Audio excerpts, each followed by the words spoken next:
ابو موسیٰ اشعری کہتے ہیں کہ ایک سفر میں ہم رسول اللہ صلی اللہ علیہ وسلم کے ساتھ تھے.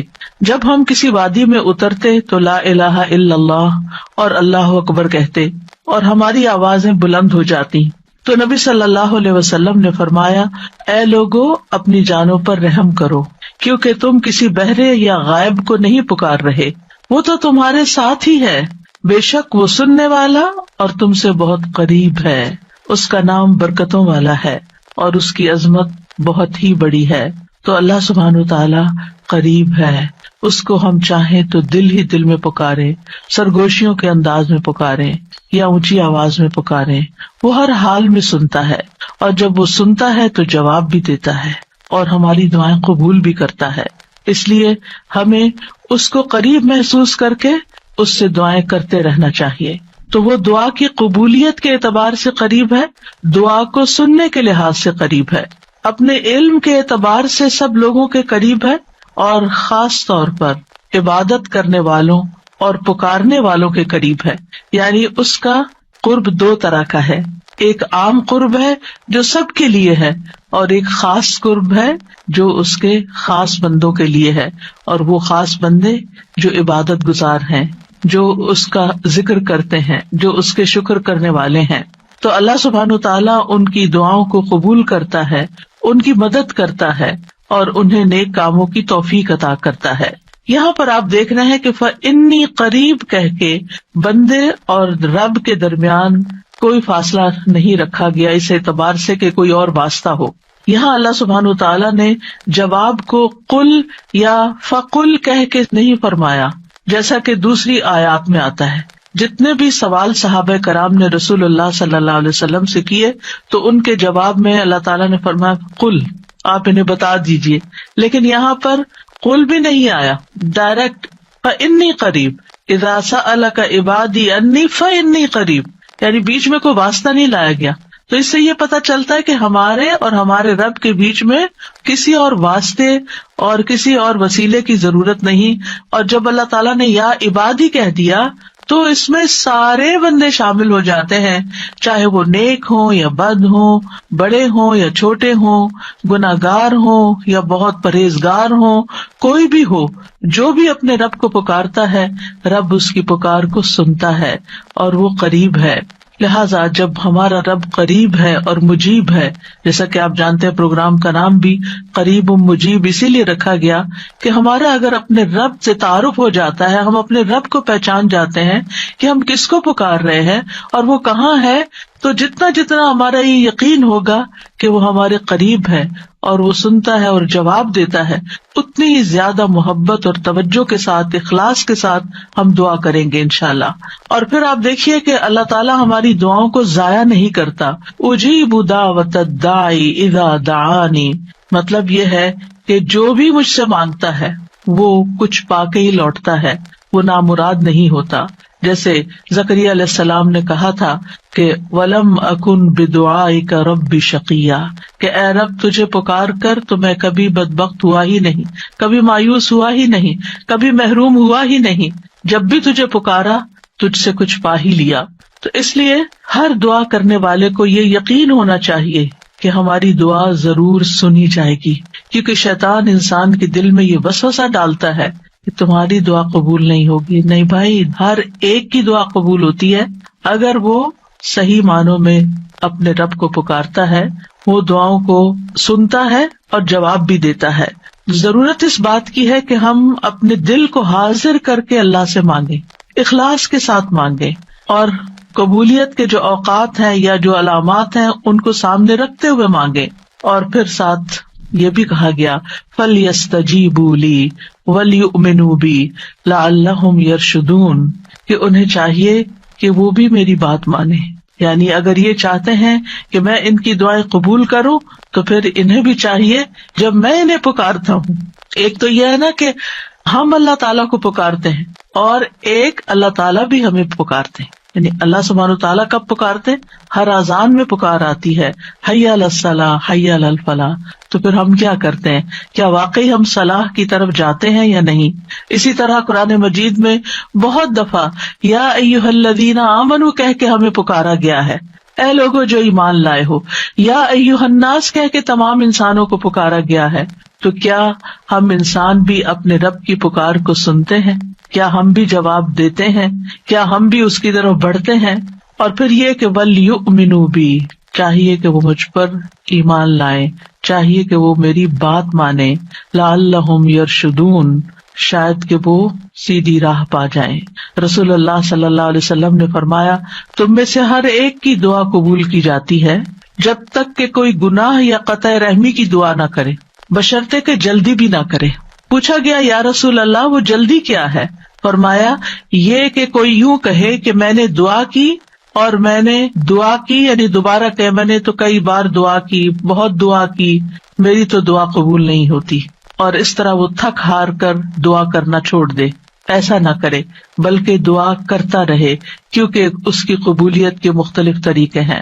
تو اللہ سبحانہ وتعالی ہم سے قریب ہے۔ ایک اور آیت میں آتا ہے سورۃ ہود کی، وَإِلَىٰ ثَمُودَ أَخَاهُمْ صَالِحًا قَالَ يَا قَوْمِ اعْبُدُوا اللَّهَ مَا لَكُم مِّنْ إِلَٰهٍ غَيْرُهُ هُوَ أَنشَأَكُم مِّنَ الْأَرْضِ وَاسْتَعْمَرَكُم فِيهَا فَاسْتَغْفِرُوهُ ثُمَّ تُوبُوا إِلَيْهِ إِنَّ رَبِّي قَرِيبٌ مُّجِيبٌ۔ اور سمود کی طرف ان کے بھائی صالح کو بھیجا، اس نے کہا اے میری قوم، اللہ کی عبادت کرو، اس کے سوا تمہارا کوئی معبود نہیں، اسی نے تمہیں زمین سے پیدا کیا اور تمہیں اس میں آباد کیا، سو اس سے بخشش مانگو، پھر اس کی طرف پلٹ آؤ، یقیناً میرا رب قریب ہے، قبول کرنے والا ہے۔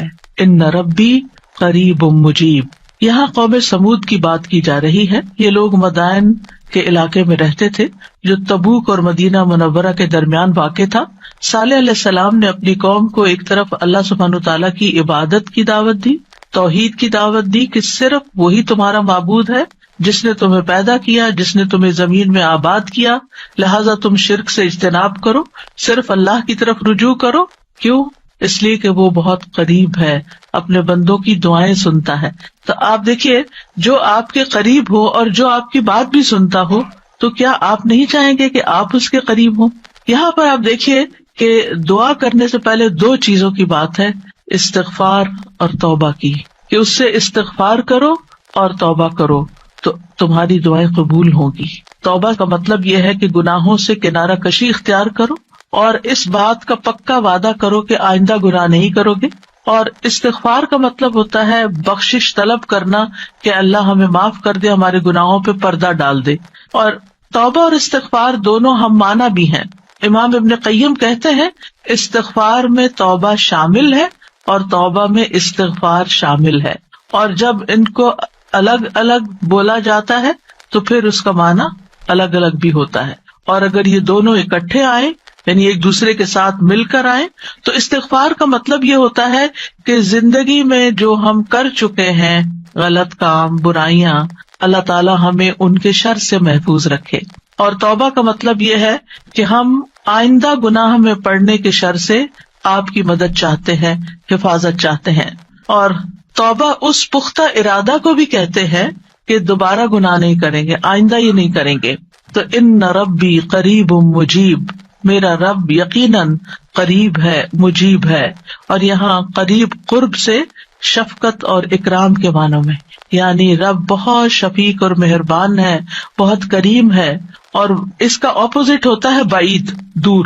اور بہت کا لفظ سختی کے لیے بولا جاتا ہے کہ وہ جو شفیق نہ ہو، سخت ہو، کرخت ہو، اور پھر یہ کہ کچھ نہ دے، تو ایسا نہیں ہے ہمارا رب۔ ہمارا رب قریب ہے، مہربان ہے، اور اس کے ساتھ ساتھ یہ کہ وہ اپنے بندوں کا اکرام کرتا ہے اور انہیں سیدھے رستے پر چلاتا ہے، ان کی رہنمائی کرتا ہے، ان کی ضروریات پوری کرتا ہے، ان کی حفاظت کرتا ہے، ان کو مدد دیتا ہے، ان کی مشکلات دور کرتا ہے۔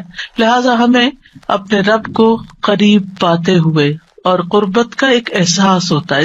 قریب ہونے کا مطلب یہ نہیں کہ اللہ سبحانہ تعالیٰ کسی نعوذ باللہ فزیکل فارم میں ہمارے ساتھ بیٹھے ہوئے ہیں یا ہمارے دل میں بیٹھے ہوئے ہیں، یہ مطلب نہیں ہے قریب کا۔ قربت ایک احساس کا نام ہے۔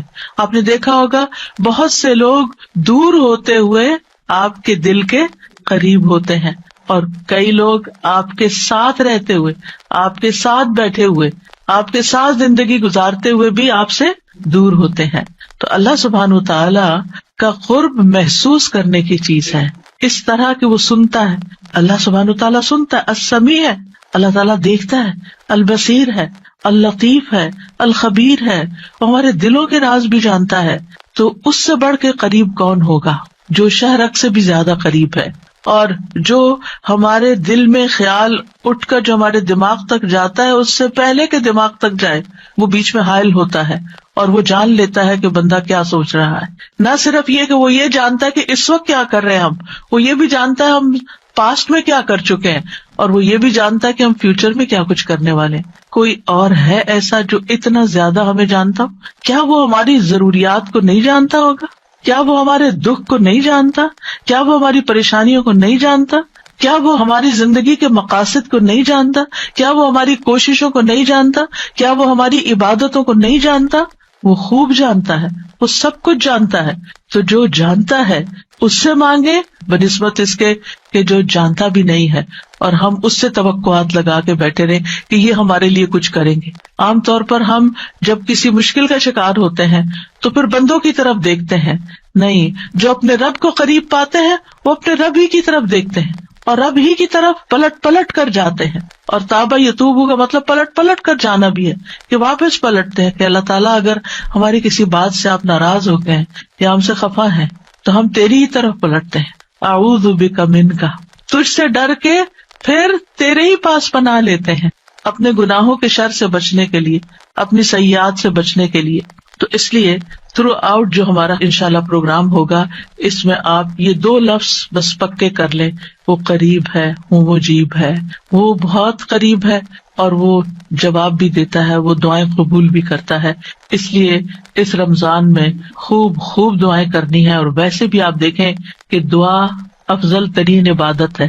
الدعاء مخ العبادہ، عبادت کا جوہر ہے، عبادت کی ٹاپ پر ہے. تو رمضان کا مہینہ عبادت کے لیے، لہذا اس عبادت میں دعاؤں کا ایک خاص حصہ ہونا چاہیے. دعا ہے کیا؟ دعا کا لفظ عربی زبان میں دال عین واو سے مل کر بنا ہے. دعا یدعو دعاء و دعوتن، یہ 2 مصدر ہیں اس سے.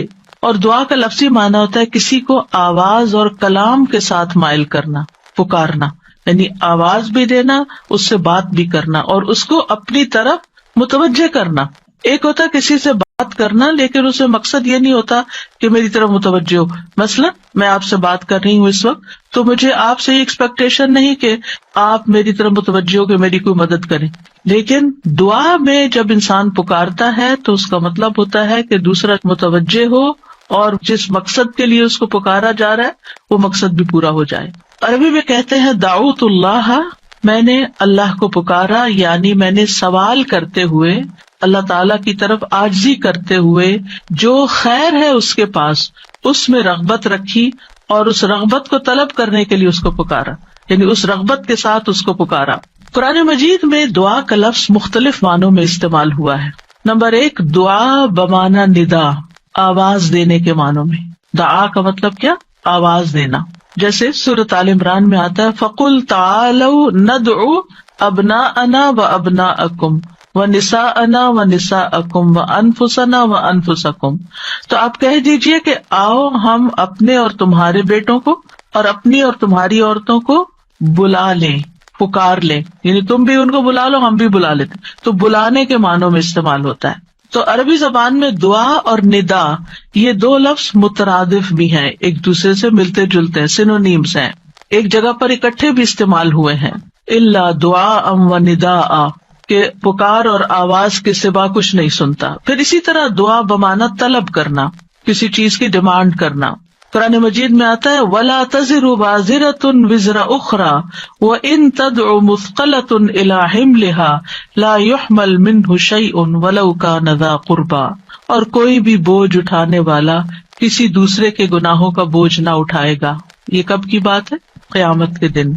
اور کوئی بوجھ سے لدا ہوا شخص اپنا بوجھ اٹھانے کے لیے کسی کو بلائے گا، اس کو پکارے گا، وَإِن تَدْعُ، تو وہ اس میں سے کچھ بھی نہیں اٹھا سکے گا، کوئی مدد نہیں کرے گا قیامت کے دن، اگرچہ وہ قریبی رشتہ دار ہی کیوں نہ ہو. تو کسی کو مدد کے لیے بلانا، آؤ میرا سامان اٹھاؤ، میرا بوجھ اٹھاؤ، اس کے لیے بھی لفظ دعا جس میں ایک طلب پائی جاتی ہے استعمال ہوتا ہے. اسی طرح دعا کا لفظ بمعنی قول بات کے بھی استعمال ہوتا ہے. قرآن مجید میں آتا ہے فما کان دعواہم اذ جاءہم بأسنا الا ان قالوا انا كنا ظالمین. جب ان کے پاس ہمارا عذاب آیا تو ان کا قول اس کے سوا کچھ نہ تھا کہ وہ کہنے لگے بے شک ہم ہی ظالم تھے. تو یہاں پر قول یا بات کے معنوں میں آیا ہے. پھر اسی طرح دعا کا لفظ عبادت کے معنوں میں بھی آتا ہے. سورۃ کہف میں نوجوانوں کا جو قصہ آتا ہے جس میں وہ اب ایمان کو بچانے کے لیے غار کی طرف جا رہے تھے تو اللہ تعالیٰ نے ان کے بارے میں فرمایا وَرَبَطْنَا عَلَىٰ قُلُوبِهِمْ إِذْ قَامُوا فَقَالُوا رَبُّنَا رَبُّ السَّمَاوَاتِ وَالْأَرْضِ لَن نَّدْعُوَ مِن دُونِهِ إِلَٰهًا لَقَدْ قُلْنَا إِذًا شَطَطًا.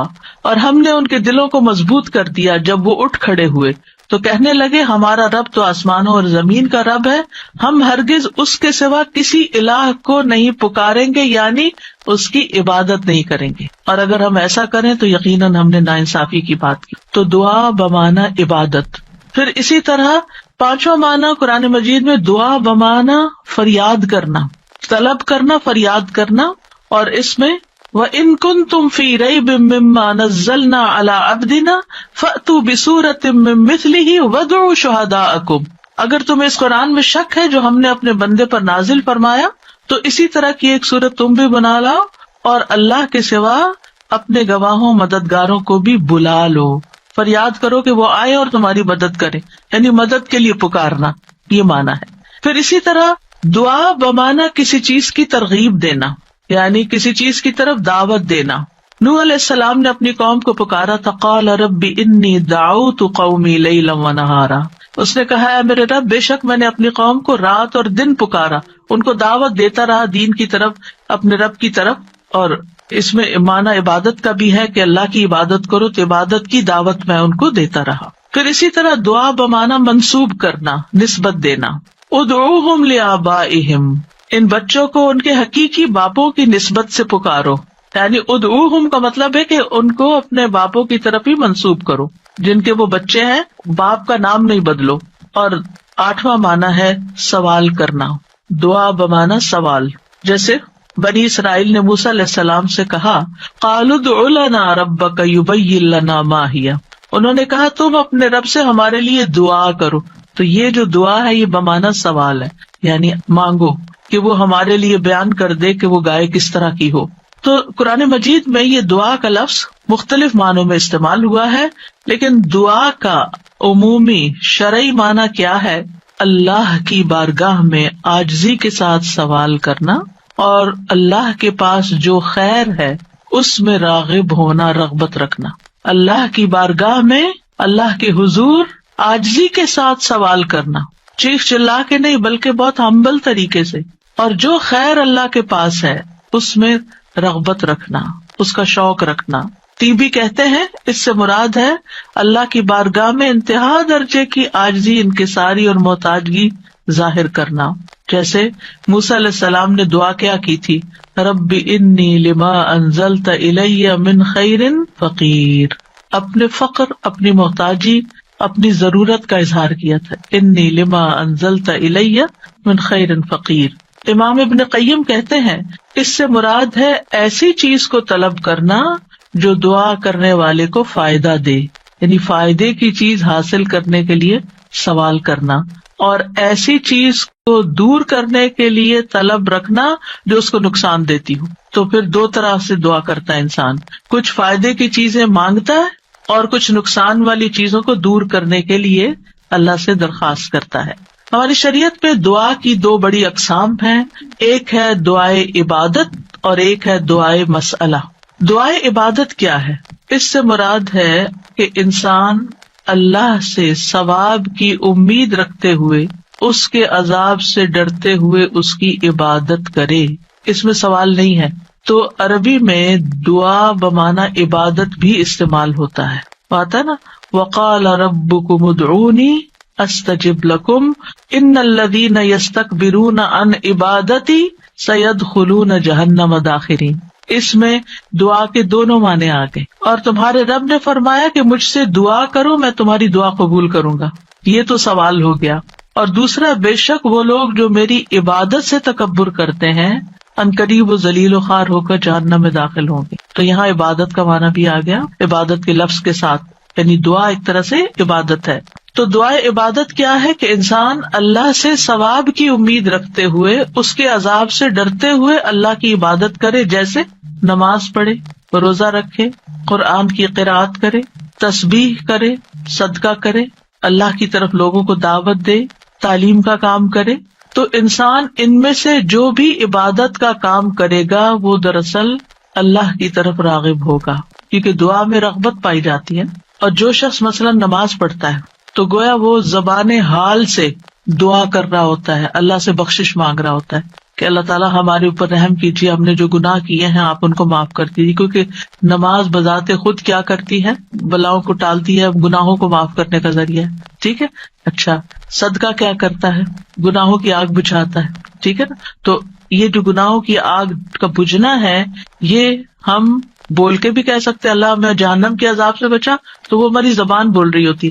لیکن جب ہم صدقہ دے رہے ہوتے ہیں تو گویا ہمارا عمل جو ہے وہ اسی چیز کا تقاضا کر رہا ہے کہ ہم اپنے اوپر سے گناہوں کا بوجھ اتارنا چاہتے ہیں. تو ایک دعا سوال کے انداز میں ہوتی ہے اور ایک دعا حال کے ساتھ بیان ہو رہی ہوتی ہے، عمل کے ساتھ ہو رہی ہوتی ہے. اور دوسری جو دعائے مسئلہ ہے جس میں مانگنے کی دعا ہوتی ہے، تو وہ یہ ہے کہ انسان دنیا اور آخرت کی کوئی بھی بھلائی طلب کرنے اور دنیا اور آخرت کے نقصان کو دور کرنے کا سوال اللہ سے ہی کرے.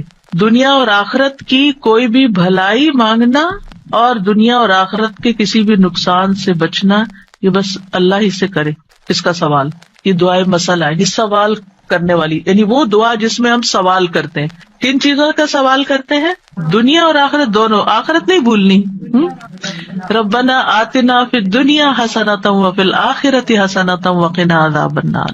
تو دنیا اور آخرت کی حسنہ مانگنا اور دنیا اور آخرت کے عذاب سے، مصیبت سے بچنا. وقنا عذاب النار، سب سے بڑی مصیبت تو آگ ہے نا، یعنی اس کی کوئی تکلیف انسان کو پہنچے. نبی صلی اللہ علیہ وسلم نے فرمایا دعا عبادت ہے. قال الدعاء هو العبادۃ قال ربکم ادعونی استجب لکم. تمہارے رب کا فرمان ہے میں پکارنے والے کی دعا قبول کرتا ہوں جب وہ مجھے پکارتا ہے. تو دعا جو ہے یہ عبادت کی اقسام میں سے سب سے عظیم قسم ہے. امام خطابی اپنی کتاب شأن الدعاء میں کہتے ہیں، اس حدیث کی وضاحت کرتے ہوئے الدعاء هو العبادہ، وہ کہتے ہیں کہ دعا عبادت کا ایک بڑا حصہ ہے یا سب سے افضل عبادت ہے. جیسے کہ لوگ کہتے ہیں لوگ بنو تمیم ہیں اور مال اونٹ ہیں، یعنی لوگوں کو دیکھنا تو بنو تمیم کو دیکھو، مطلب سب لوگوں سے افضل ہیں. نبی صلی اللہ علیہ وسلم اسی سے تھے نا، اور ان کی تعداد بھی زیادہ تھی. اور اسی طرح عربوں کے ہاں مال کی سب سے بڑی قسم اونٹ ہوا کرتے تھے. وہ کہتے مال تو اصل میں اونٹ ہے اور لوگ تو بنو تمیم ہی ہیں. تو اسی طرح کہا گیا دعا تو عبادت ہی ہے. الدعاء هو العبادہ، دعا ہی عبادت ہے. الحج عرفہ، اس کا یہ مطلب ہے کہ صرف عرفہ میں جاؤ، یہ نہیں.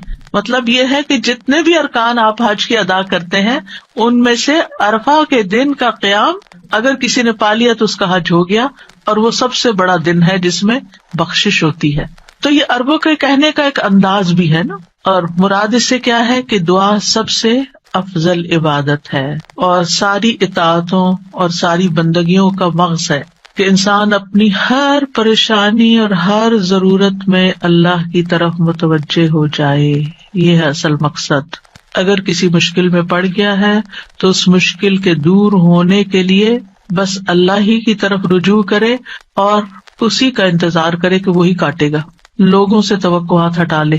اس کا یہ مطلب نہیں کہ ہم لوگوں سے ہیلپ لے نہیں سکتے، آپ لوگوں سے ہیلپ لے سکتے ہیں، آپ ان کو بتا سکتے ہیں کہ آپ کس مشکل میں اور اس کا حل کیا ہے، لیکن ان سے توقع نہ رکھے کہ یہ میری مشکل حل کر دیں گے. مثلاً آپ کو کوئی پرابلم ہوئی ہے، آپ کسی سے مشورہ کرنا چاہتے ہیں، آپ کسی سے کاؤنسلنگ لینا چاہتے ہیں، آپ ضرور لیں، لیکن یہ توقع نہ رکھیں کہ یہ آپ کا مسئلہ حل کر دے گا یا بس یہی آپ کے لیے سب کچھ ہو گیا.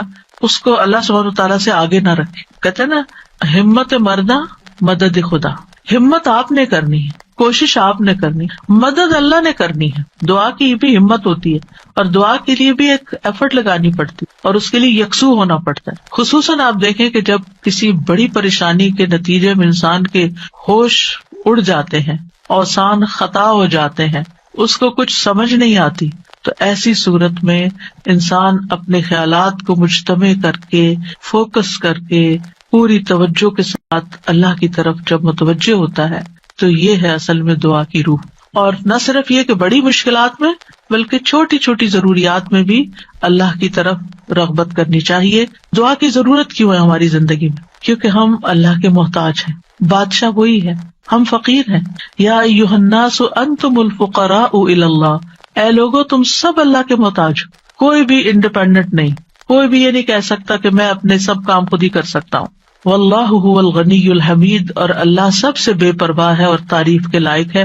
بندوں میں سے کوئی بھی بے پرواہ نہیں ہو سکتا، ہم سب محتاج ہیں. دوسری بات، اللہ سارے خزانوں کا مالک ہے. وَإِن مِّن شَيْءٍ إِلَّا عِندَنَا خَزَائِنُهُ، کوئی چیز ایسی نہیں، وَإِن مِّن شَيْءٍ إِلَّا عِندَنَا خَزَائِنُهُ، کہ جس کے خزانے ہمارے پاس نہ ہوں. آپ کوئی چیز آرڈر کرنا چاہتے ہیں تو پتہ چلتا ہے وہ تو ہے ہی نہیں، ختم ہو گئی، اسٹاک ختم، آؤٹ آف اسٹاک. بڑی سے بڑی کمپنی، بڑے سے بڑے ریسورسز رکھنے والے انسانوں سے جب آپ مانگتے ہیں تو آپ دیکھیں کیا ہوتا ہے کہ انسان بعض اوقات وہ اوپر جا کے اتنی نیچے گرتے ہیں کہ پائی پائی کے محتاج ہو جاتے ہیں. ایسی مثالیں آپ نے بھی دیکھی ہوں گی، سنی بھی ہوں گی کہ کہاں ان کے پاس بہت کچھ تھا اور کہاں وہ زیرو پہ آ گئے. اللہ تعالیٰ ایسا نہیں ہے، ہمیشہ سے ہے اس کے پاس اور ہمیشہ رہے گا. ساری مخلوق اگر کسی میدان میں جمع ہو کر سب کچھ مانگے تو بھی اللہ تعالیٰ کے خزانوں میں اتنی کمی نہیں آتی جتنی ایک سوئی کو سمندر میں ڈبو کے نکالا جائے تو پانی جو سوئی کے ساتھ لگتا ہے اتنی بھی کمی نہیں ہوتی. وہ جتنا چاہے خرچ کرتا رہے، جتنا چاہے وہ بندوں کو دیتا رہے، پھر بھی اس کے ہاتھ بھرے رہتے ہیں، ان میں کوئی کمی نہیں ہوتی. ایک اور آیت میں آتا ہے سورۃ المنافقون میں، وَلِلَّهِ خَزَائِنُ السَّمَاوَاتِ وَالْأَرْضِ، آسمانوں اور زمین کے خزانے اللہ کے پاس ہیں. پھر کیا کرنا چاہیے؟ اس کے پاس جانا چاہیے جس کے پاس کوئی خزانہ نہیں ہے، اس کے پاس جو سارے خزانوں کا مالک. مشکل یہ ہے کہ ہمارے مانگنے میں کمی ہوتی ہے، دیر ہوتی ہے. وہ سب کچھ دے سکتا ہے، سب کچھ ہے اس کے پاس، یو نیم اٹ. آپ گھر جا کے بیٹھیں، غور کریں، نماز کے بعد کسی اور خاموشی تنہائی کے وقت مجھے کیا چاہیے، مجھے کیا مسئلہ ہے، مجھے کیا پرابلم ہے، میری کیا پریشانی ہے، کیا اللہ کے پاس اس کا حل ہے؟ یقیناً ہے، وہ کر سکتا ہے، بالکل کر سکتا ہے. پھر مجھے کیا کرنا چاہیے؟ اسی سے مانگنا چاہیے، اس سے گڑ گڑا کے مانگنا چاہیے، اس سے اپنی محتاجی اور اپنی بیچارگی کا اظہار کر کے مانگنا چاہیے.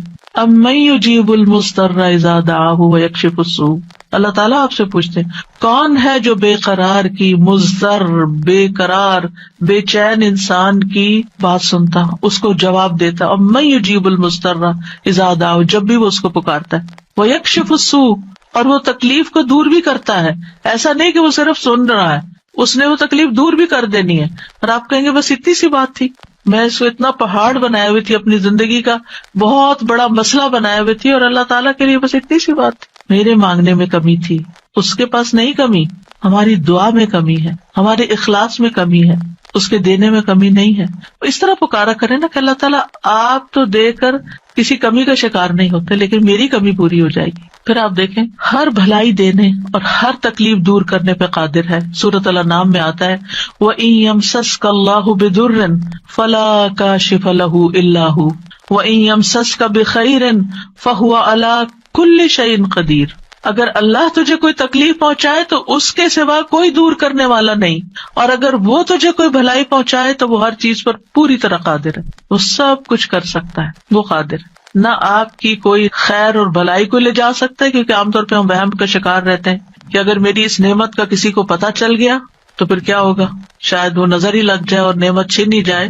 ہر وقت اس وہم کا شکار رہنا دراصل اپنے آپ کو ٹارچر کرنا ہے. نہیں، وَإِن يَمْسَسْكَ بِخَيْرٍ، اگر اللہ نے آپ کو کوئی خیر دی ہے، فَهُوَ عَلَى كُلِّ شَيْءٍ قَدِيرٌ، وہ ہر چیز پہ قادر ہے، وہ آئندہ بھی دیے رکھے گا. اس نے اس لیے تھوڑی دی ہے کہ بس ایک بندہ کوئی دیکھے اس چیز کو اور بس وہ واپس لے لے، وہ ایسا نہیں کرتا. ایک روایت میں آتا ہے کہ ایک شخص نے رسول اللہ صلی اللہ علیہ وسلم سے پوچھا، اے اللہ کے رسول، آپ کن چیزوں کی دعوت دیتے ہیں؟ یعنی آپ کی دعوت کیا ہے، آپ کیا بتاتے ہیں لوگوں کو، آپ کیا سکھاتے ہیں؟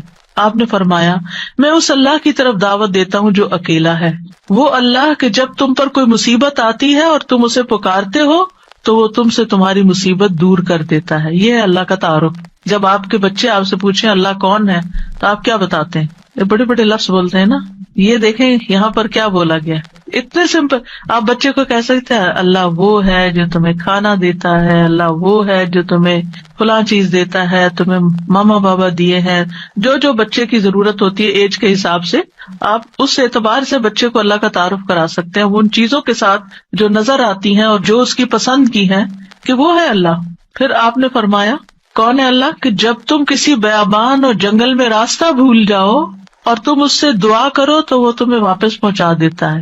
اور صرف جنگل بیابان نہیں، اب تو خیر GPS وغیرہ کی سہولت موجود ہے، اس کے باوجود بھول جاتے ہیں نا، اس کے باوجود غلط ٹرن لے لیتے ہیں، کبھی پہلے اور کبھی بعد میں. GPS فریز ہو جاتے ہیں، نیٹ چلا جاتا ہے، روڈ میپ ختم ہو جاتا ہے، کئی مسائل ہیں. تو کبھی بھی راستہ بھولیں تو ہم پہلی بات یہ سوچیں کہ اللہ سے دعا کرتے ہیں اللہ راستہ دکھا دے. راستہ بھولنے پر مجھے کبھی ٹینشن نہیں، میں ہمیشہ سوچتی ہوں اللہ پہنچا دے گا، ہو جائے گا، کوئی مسئلہ نہیں. اللہ کے تو علم ہے نا. میں تو کہتی ہوں کہ آپ کو پتا ہے نا کہاں ہے، بس وہاں لے جائیں. ہمیں نہیں پتا، آپ کو تو پتا ہے نا. تو جب آپ اللہ سے مانگتے ہیں کبھی لاڈ پیار سے، کبھی اس کی کسی صفت کا واسطہ دے کر، کبھی اپنی عاجزی محتاجی ظاہر کر کے، تو وہ ضرور سنتا ہے.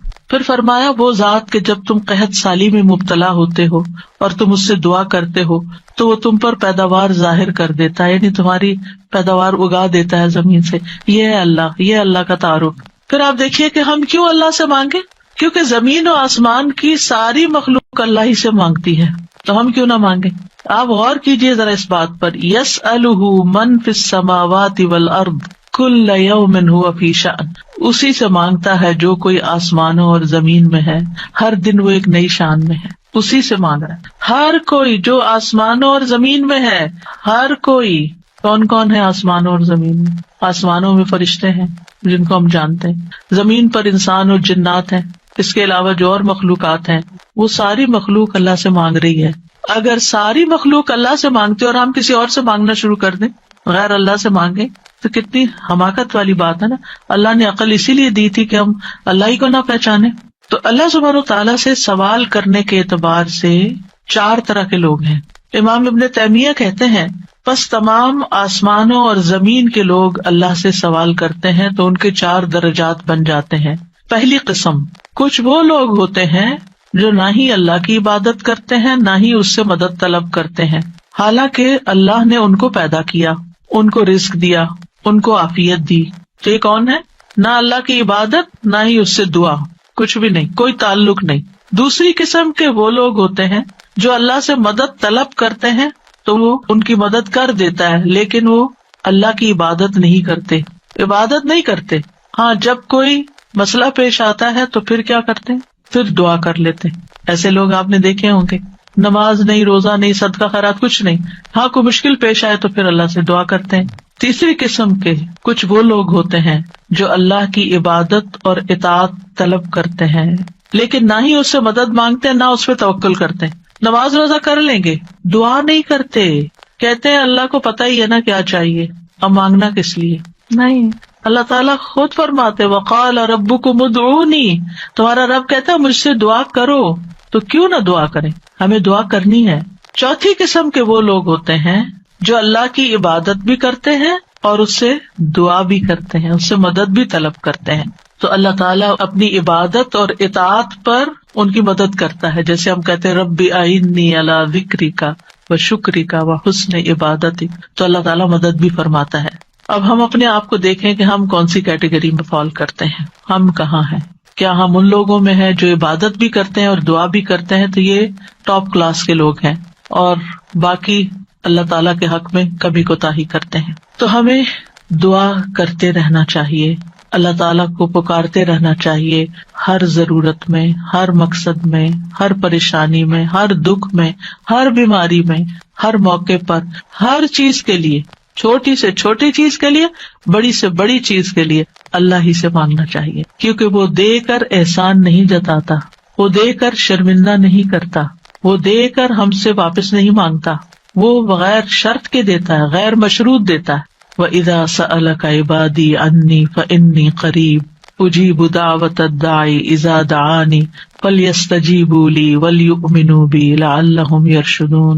وَإِذَا سَأَلَكَ عِبَادِي عَنِّي فَإِنِّي قَرِيبٌ أُجِيبُ دَعْوَةَ الدَّاعِ إِذَا دَعَانِ فَلْيَسْتَجِيبُوا لِي وَلْيُؤْمِنُوا بِي لَعَلَّهُمْ يَرْشُدُونَ. تو ہمیں مانگتے رہنا چاہیے کیونکہ وہ قریب ہے، وہ مجیب ہے. اللہ سبحانہ وتعالیٰ اپنے بندوں کو خود فرماتا ہے کہ اللہ سے اس کے فضل کا سوال کرو، یہ اللہ کا حکم ہے. سورۃ النساء میں آتا ہے وَاسْأَلُوا اللَّهَ مِن فَضْلِهِ، اور اللہ سے اس کے فضل کو مانگو کہ اللہ اپنا فضل فرما. فضل کیا ہوتا ہے؟ جو ہم ڈیزرو نہیں کرتے، نہ اپنی عبادت کی وجہ سے، نہ کسی محنت کی وجہ سے، نہ کسی قابلیت کی وجہ سے، نہ کسی ہنر کی وجہ سے. ہم ڈیزرو نہیں کرتے لیکن آپ دے سکتے. ہم پھر بھی آپ سے مانگتے ہیں، چاہے ہم اس قابل نہیں لیکن پھر بھی آپ سے مانگ، آپ ہمیں عطا کیجیے. اور اللہ تعالیٰ کو یہ بات پسند ہے کہ بندے اس سے مانگیں، کیونکہ بندے کو جب کسی چیز کی ضرورت ہوتی ہے نا اور وہ اس کو اللہ تعالیٰ سے مانگتا ہے تو وہ اللہ تعالیٰ کے ساتھ کنیکٹ ہو جاتا ہے، اللہ تعالیٰ کو یاد کرتا ہے، اس کے سامنے اپنی حالت کا اظہار کرتا ہے، اپنا دکھ، اپنا شکوہ، اپنا غم، اپنا رنج، اپنی پریشانی اس کو سناتا ہے، جو سن کر آگے نشر نہیں کرتا. جب ہم بندوں کے سامنے اپنی کسی پریشانی کا ذکر کر دیتے ہیں تو بعض اوقات کیا کرتے ہیں، وہ آگے بیان کر دیتے ہیں اور یوں آپ کے راز کھل جاتے ہیں، آپ کا مرتبہ اور مقام لوگوں کی نگاہ میں گر جاتا ہے. کچھ لوگ آپ سے حسد کرنے لگتے ہیں، کچھ لوگ آپ کی تکلیف پہ خوش ہوتے ہیں. تو اس لیے ہمیں اللہ سبحانہ تعالیٰ کے سامنے ہی اپنے رنج اور دکھ کی فریاد رکھنی چاہیے. اللہ تعالیٰ اپنے بندوں کو ہر چیز کو اسی سے مانگنے کا حکم دیتا ہے. اب ہر چیز میں کیا ہے؟ صحیح مسلم کی روایت ہے، ابو ذر غفاری رضی اللہ عنہ کہتے ہیں کہ نبی صلی اللہ علیہ وسلم اپنے رب تبارک و تعالیٰ سے روایت کرتے ہیں کہ بے شک اللہ تعالیٰ فرماتا ہے، اے میرے بندو تم سب گمراہ ہو سوائے اس کے جسے میں ہدایت دوں، پس تم مجھ سے ہدایت مانگو میں تمہیں ہدایت دوں گا. نمبر 1 دعا کیا ہونی چاہیے؟ ہدایت کی. دن کی ہر رکعت میں ہم اہدنا الصراط المستقیم مانگتے ہیں. ہر کام میں ہمیں گائیڈنس چاہیے، ہمیں کلیرٹی چاہیے، چاہے دین کا کام ہو چاہے دنیا کا کام. ہر چیز میں ہمیں صحیح راستہ، صحیح اسٹریٹجیز اختیار کرنے کی ضرورت ہوتی ہے، تب وہ کام ہو پاتا ہے. اور اس طرح ساری کنفیوژن بھی دور ہو جاتی، ساری پریشانی بھی دور ہو جاتی کہ میں نے اللہ سے دعا کر لی، اللہ تعالیٰ آپ مجھے صحیح طریقہ بتا دے، مجھے اس کام کو کیسے لے کے چلنا ہے. تو ہر موڑ پر، ہر کام میں ہمیں ہدایت کی ضرورت ہوتی ہے. تو اہدنا الصراط المستقیم. پھر فرمایا، اے میرے بندو تم سب بھوکے ہو سوائے اس کے جسے میں کھلاؤں، تو تم مجھ سے کھانا مانگو میں تمہیں کھانا کھلاؤں گا. سبحان اللہ. سب سے بڑی ضرورت ہدایت کے بعد انسان کی کیا ہے؟ کھانا، جو اس کو دن میں کئی بار کھانا پڑتا ہے. اور انسان سب سے زیادہ پریشان بھی اس کے لیے ہوتا ہے، اور مال کا سب سے بڑا حصہ بھی اسی پہ خرچ ہوتا ہے.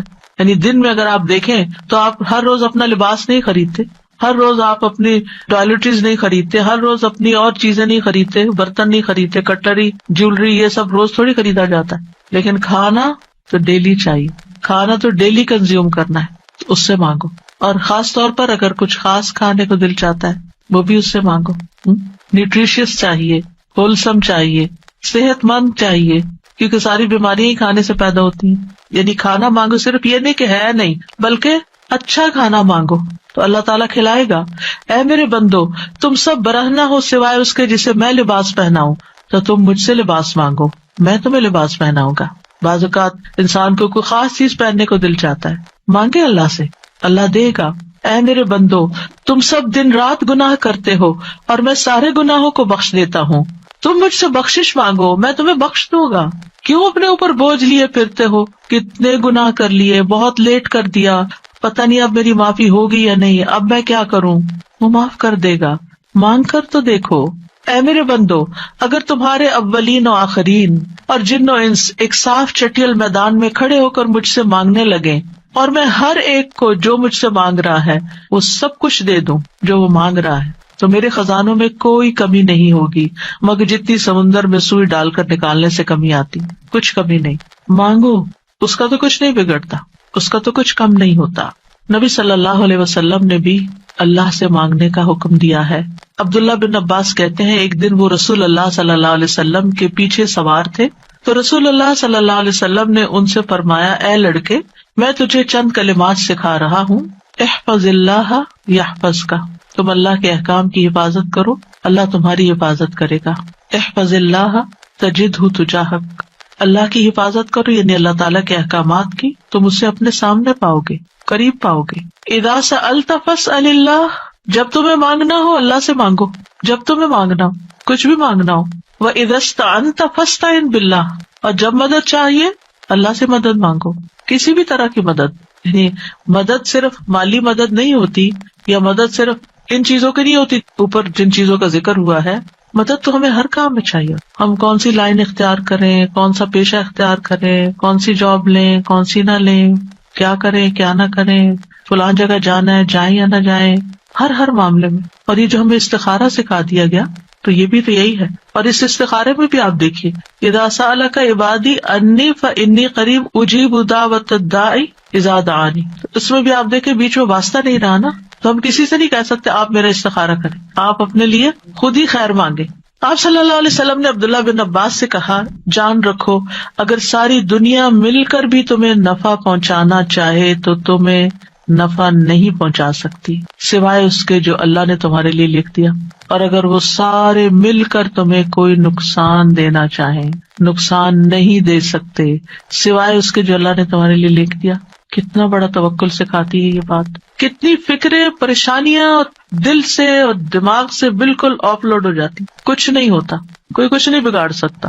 ہم ڈرتے رہتے ہیں نا، کبھی فیوچر سے ڈرتے ہیں، کبھی لوگوں سے ڈرتے ہیں، کبھی کسی بیماری سے ڈرتے ہیں، کبھی بھوک فقر و فاقہ سے ڈرتے ہیں، کبھی اپنے اولاد کے بارے میں ڈر رہے ہوتے ہیں، فکر کر رہے ہوتے ہیں ان کا کیا بنے گا، ان کے ایمان کا کیا ہوگا، ان کے کھانے پینے کا کیا ہوگا، ان کے رہنے کا کیا، یہی فکریں تو ہیں ہماری جن میں ہم ڈوبے رہتے ہیں۔ اللہ نے ہمیں صرف ان فکروں کے لیے تھوڑی بھیجا ہے، ہمیں تو اللہ نے اپنی عبادت کے لیے بھیجا تھا، اللہ نے ہمیں بڑے کام کرنے کے لیے بھیجا، ہم نے اپنے آپ کو چھوٹی چھوٹی چیزوں میں الجھا کر بیمار کر لیا اور انہی کے اندر ہی گھومتے رہے اور انہی کی فکر کرتے رہے اور انہی کے بوجھ تلے دبے رہے، جبکہ ہمیں تو کنتم خیر امت اخرجت للناس، تم بہترین امت ہو، تمہیں تو انسانیت کے لیے پیدا کیا گیا تھا، تمہیں تو اوروں کے لیے پیدا کیا گیا تھا کہ تم خود بھی ہدایت پر اور انہیں بھی اللہ کی طرف بلاؤ، اور تم صرف اپنی ہی ذات میں کھو گئے اور صرف اپنے ہی غم لے کر بیٹھ گئے اور صرف اپنی ہی پریشانیوں میں دن رات رہے۔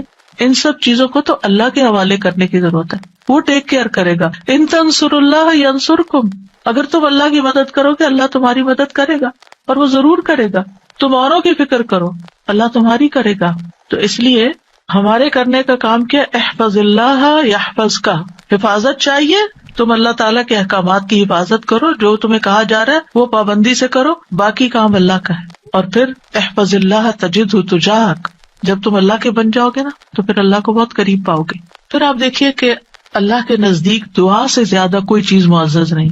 دعا انسان کو عزت دیتی ہے، جب انسان بندوں کے آگے ہاتھ پھیلاتا ہے تو ذلیل ہوتا ہے، اور جب اللہ سے مانگتا ہے دو ہاتھ اٹھا کے، بندوں کے سامنے تو ہم ایک ہاتھ پھیلاتے ہیں اور اللہ کے سامنے دو ہاتھ پھیلاتے ہیں، اور جب انسان اللہ سے مانگتا ہے تو اللہ اس بندے سے محبت کرتا ہے اور اس بندے کو دیتا ہے، نوازتا ہے اور عزت دیتا ہے، اپنی جناب سے دیتا ہے۔ اور جب بندوں سے مانگتے ہیں تو وہ کبھی دیتے ہیں کبھی نہیں دیتے، اور کبھی دے کے اذیت بھی دیتے ہیں، اور پھر احسان جتاتے ہیں، دکھ دیتے ہیں، ذلیل کرتے ہیں، بعض اوقات آپ کی انا کو مجروح کر دیتے ہیں، آپ کی عزت کو مجروح کر دیتے ہیں، آپ کو بعض اوقات بدنام کر دیتے ہیں۔ تو اللہ کے نزدیک دعا سے زیادہ کوئی چیز معزز نہیں۔ لیس شیء اکرم علی اللہ من الدعاء، پھر یہ کہ اللہ تعالیٰ دعائیں سنتا ہے۔ وَلَقَدْ نَادَانَا نُوحٌ فَلَنِعْمَ الْمُجِيبُونَ، یقیناً نوح نے ہمیں پکارا تو ہم بہت اچھے قبول کرنے والے ہیں۔ ہم نے ان کی سنی، ہمیں کیوں بتایا جا رہا ہے؟ تاکہ تم بھی پکارو، تمہاری بھی سنی جائے گی۔ ابراہیم علیہ السلام نے کیا کہا تھا، ان ربی لسمیع الدعاء، میرا رب تو یقیناً دعا سننے والا ہے، وہ تو ضرور سنتا ہے۔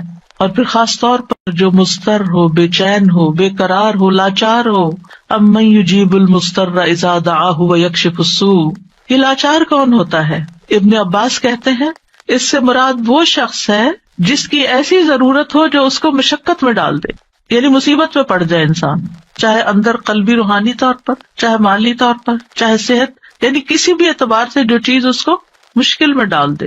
مشقت میں، یہ لاچاری ہوتی ہے، یہ کہتے ہیں ڈپینڈنسی جیسے ہو جاتی ہے دوسروں پر. سدی کہتے ہیں کہ اس سے مراد وہ شخص ہے جس کے پاس کوئی ہیلا چارہ قوت باقی نہ رہے، یعنی دنیا میں اس کا کوئی وسیلہ سبب نہیں رہا، تنہا رہ گیا، وہ سنتا ہے. ذنون کہتے ہیں اس سے مراد وہ شخص ہے جو اپنے تعلقات کو اللہ کے سوا سب سے کاٹ دے، بس اللہ ہی ہے میرا. ابو جعفر کہتے ہیں کہ اس سے مراد مفلس شخص ہے جس کے پاس کچھ نہیں. سہل بن عبداللہ کہتے ہیں اس سے مراد وہ شخص ہے جو اپنے ہاتھ دعا مانگتے ہوئے اللہ کی طرف بلند کرتا ہے، اوپر اٹھاتا ہے، حالانکہ اس کے پاس اطاعت کا کوئی نیکی کا کام نہیں ہوتا جس کو وہ وسیلہ بنا سکے. لاچار. اب ہر جگہ سے مایوسی ہوگی، اب ایک ہی راستہ ہے، اور وہ راستہ شیطان کہتا ہے تم تو اتنے نافرمان ہو، تمہاری نہیں سنی جائے گی. نہیں، وہ پھر بھی سنتا ہے. اما یجیب المضطر.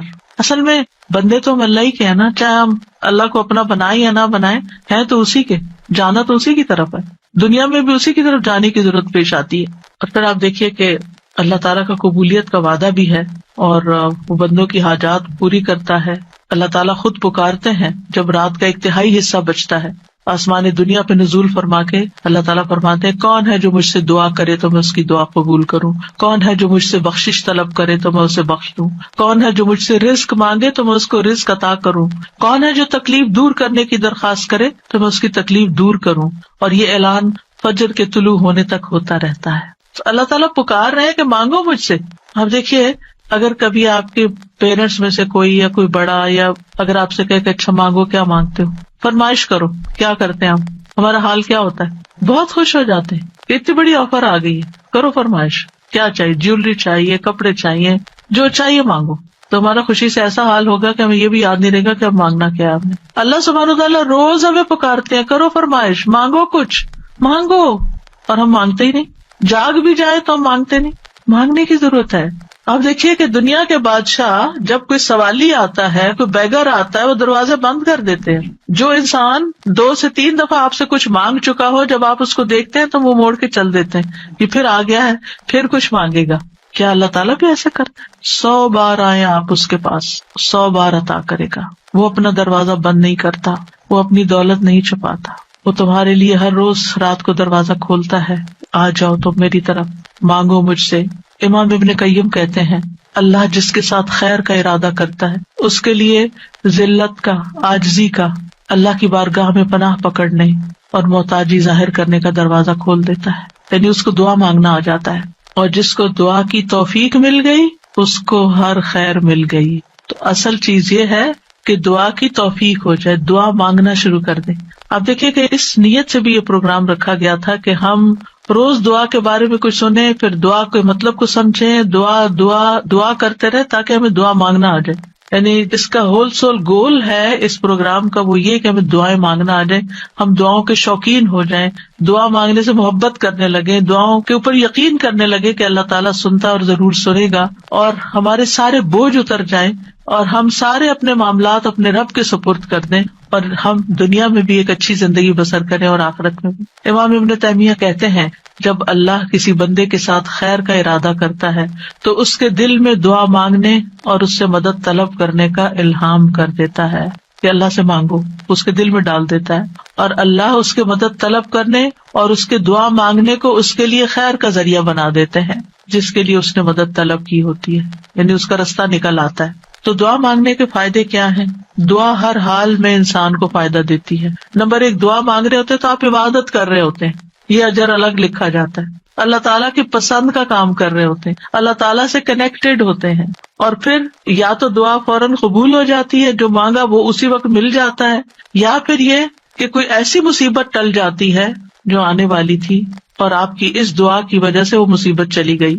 رسول اللہ صلی اللہ علیہ وسلم نے فرمایا دعا فائدہ دیتی ہے اس کے بارے میں بھی جو کچھ نازل ہو چکا ہے اور اس کے بارے میں بھی جو نہیں اترا.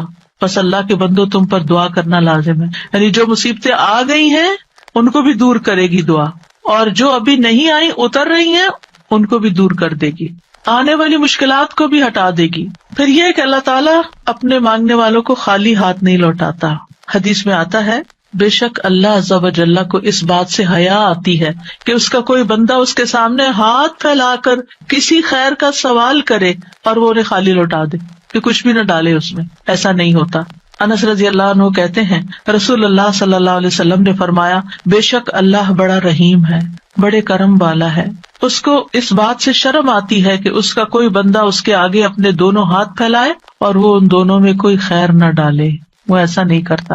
جو مسلمان بھی اپنی حاجت اللہ کے آگے رکھ دیتا ہے اللہ تعالیٰ اسے ضرور نوازتا ہے، ضرور دیتا ہے۔ رسول اللہ صلی اللہ علیہ وسلم نے فرمایا جو مسلمان اپنا چہرہ اللہ کے سامنے گاڑ کر یعنی پورے فوکسڈ طریقے سے توجہ کے ساتھ کسی چیز کا سوال کرتا ہے وہ اس کو وہ چیز ضرور عطا کرتا ہے، خواہ جلدی عطا کرے یا ذخیرہ کر کے رکھ لے اس کے لیے اگلی دنیا میں عطا کرے۔